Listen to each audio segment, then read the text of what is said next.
May it please the Court, I'm Joshua Gordon. I represent ATV Watch. Its principal, Andrew Walters, is in the gallery. I know this sounds corny, but this case is about democracy. It's about whether the government controls the public agenda or whether it's the people's prerogative, and bureaucrats are truly their substitutes and agents as our Constitution directs. I want to discuss the three most egregious examples I saw in this case and then talk about attorney's fees. First, there's a letter of intent. It was signed between the parties in October 2004. ATV Watch requested it. A right-to-know request was filed a few weeks later. The letter was finally disclosed in October 2005, a year after it was requested. The state claims the letter was secret because disclosure would disadvantage the state's bargaining position. You can see it on page 115 of the appendix. It's a promise to negotiate, and that's all it is. The state has never pointed to anything in it that, if public, would have any impact on the price or terms of the ultimate contract. That the state and the landowner were negotiating was in the newspaper at the time. The state then claims that the document somehow became non-secret when the purchase was put on the governor and council agenda. The state has never cited any executive council rule regarding disclosures and has never explained how putting it on the agenda somehow alleviates the document's alleged secrecy. Second, the land appraisal. The appraisal date is November 22nd, 2004, just a few days after ATV Watch filed its right-to-know request. But recall, Dep't told ATV Watch that Dep't had no file on that proposal yet. The state didn't even seek permission from the GNC to do an appraisal until later, January 2005, and Dep't got an earful from the Executive Council for that. The state received the finished appraisal in March 2005 and immediately gave it to the landowner within a couple of days. The appraisal was not made public, however, until December 2005, a year after it was requested. Mr. Gordon, can I ask you a question?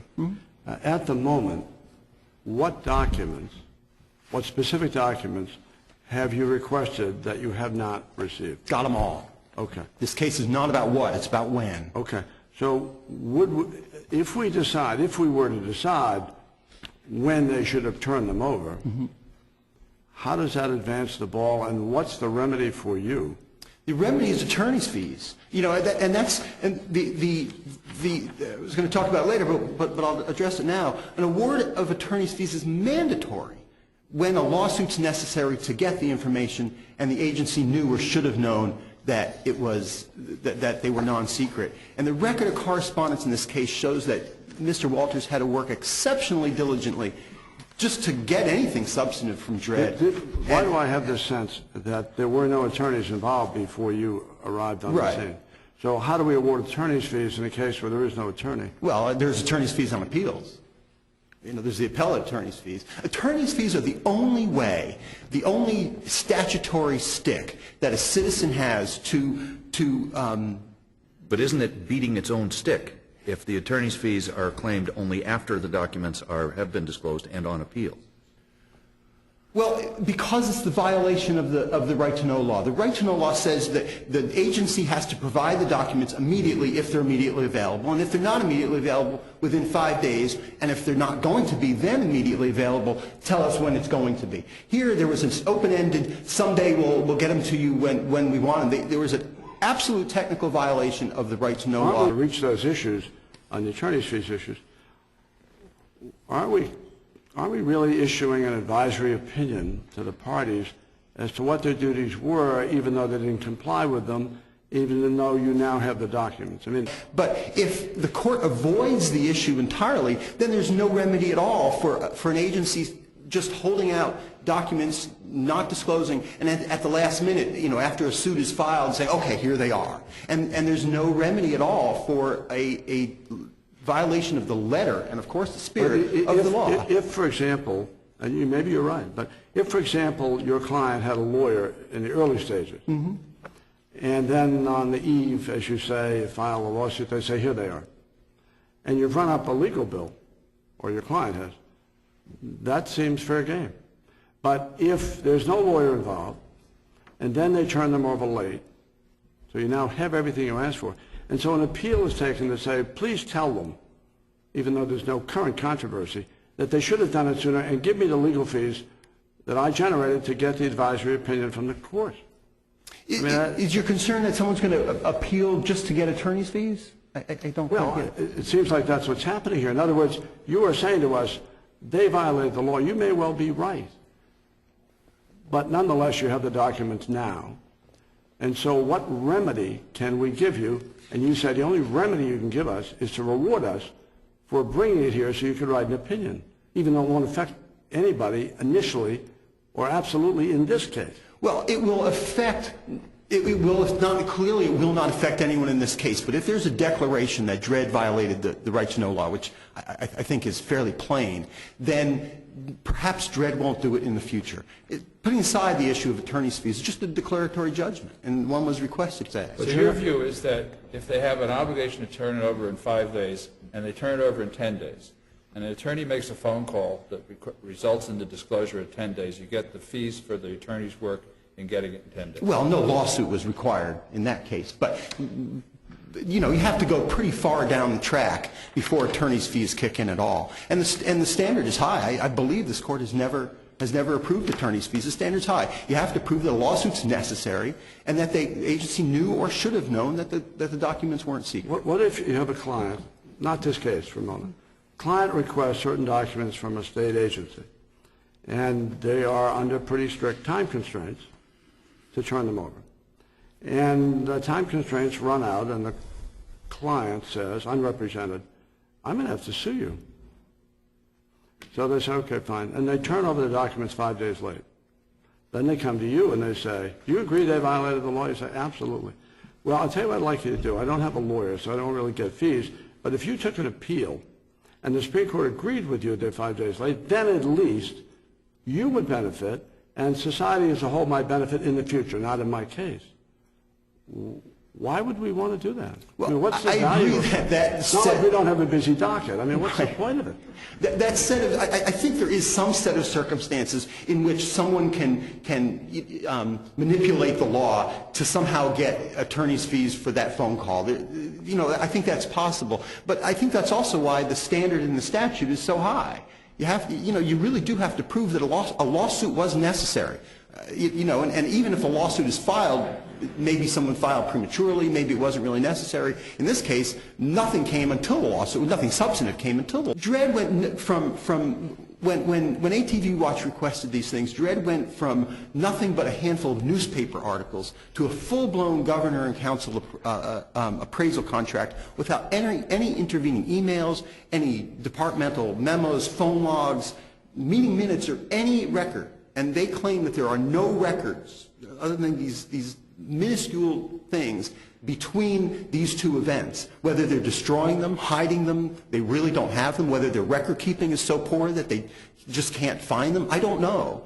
But the agency is not meeting its right to know law obligation. Are you asking us here, in terms of right to know, to decide only the timeliness issue, or are you asking us to make more global statements about whether or not, even though they've turned them over, they had an obligation to do so? I think those two things go hand in hand. The agency had an obligation to, within the statutory time frame, turn over the appraisal report, the map, all these documents that were requested. Let me ask you this. Did the court decide the lawfulness of each request or each claimed exemption, or did the court never get there? Court never got to most of them, and it just decided it was all moot. For the same impulses, I think that's pushing this court now. So let me go back to Justice Hicks's question then. So now it's here, and you say it's integral in deciding attorney's fees, the lawfulness of their disclosures or non-disclosures. So in addition to timeliness, that's why I asked you, if we say they weren't timely, we have to decide that they had an obligation to disclose them. Right. And we're looking at a record in many respects where the trial court doesn't say anything. Right. So am I the trial court? I mean, how do I decide that? Well, the trial court just sidestepped the entire thing and said the whole thing was moot. And I suppose the most restrictive decision from this court would say, Judge McGuire, go back, they're not moot. You should have reached the merits of these things. The declaratory judgments on the table, attorney's fees are on the table. Help me out. Why are they not moot? I mean, who are we helping? The litigants here, the issue's been resolved, even though, as you say, sloppily and not timely. And you may be correct. But at least your people have what they asked for, even though you say not according to the timeline. So by issuing an opinion, we would say, even though you people no longer really have a dispute, you're just fighting over legal fees. So let us make calculations and determinations the trial court never made.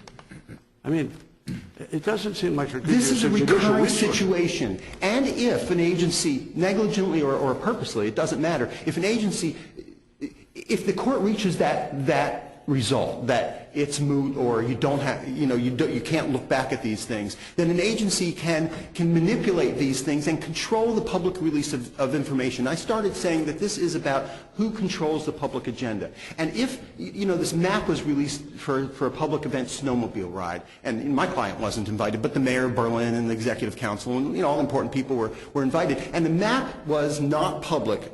Dred said it wasn't public up till then. But upon they needed it for this PR event, suddenly it's public. Okay, so Dred just manipulates the right to know law and decides the item is disclosable whenever it feels like, or whenever it's politic. So if we agree with you and we agree that it's not moot, do we have to, as the Chief suggests, remand it to the Superior Court for factual determinations about whether or not it should have been disclosed? I don't think the court has to do that. I think that's an option because the facts are all here. I think the timetable's here, the document is here, the language of the statute is here. There's no cogent argument that I can find in the state's briefs about why these things weren't disclosable a long time ago. Mr. Gordon, I'm going to go back to your statement where you say, well, how do you ever protect people? If your client had a lawyer during that phase, and then he filed a lawsuit, and then later they disclosed them, he could well say to the trial court, in order, Judge, so that people don't do this, wait till the 11th hour and then say, okay, here it is. I'm entitled to legal fees. There needs to be some consequence. I would probably agree with you. But if the client says, I don't have any legal fees, I don't think they treated me well.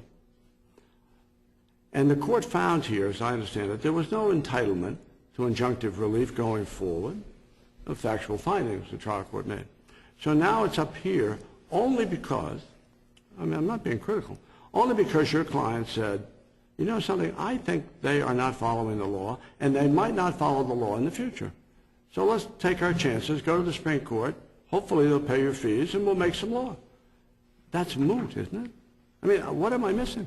Well, supposing the opposite, supposing Mr. Walters hired a lawyer from the Superior Court, then we wouldn't be having this conversation, we'd be talking about Superior Court fees. Exactly. Is that what the right to know law requires, is that you get a lawyer in order to hold the agency's feet to the fire? I don't think so. I think the right to know law has these very tight deadlines certain, so that this doesn't happen. The right to know law is supposed to be an open government thing for any citizen to write to the agency, please give me, and you get it, or you get a reason not to, and when it'll be disclosed. Shouldn't the analysis be informed somewhat by the fact that the trial court said here, yeah, Dred was a little sloppy and some things weren't timely, but there was no pattern of noncompliance. They just screwed up in a few instances, as compared to some agency that was deliberately playing hardball and refusing instead of just kind of screwing up. Shouldn't that be a factor? First, those timetables are mandatory. They are shall.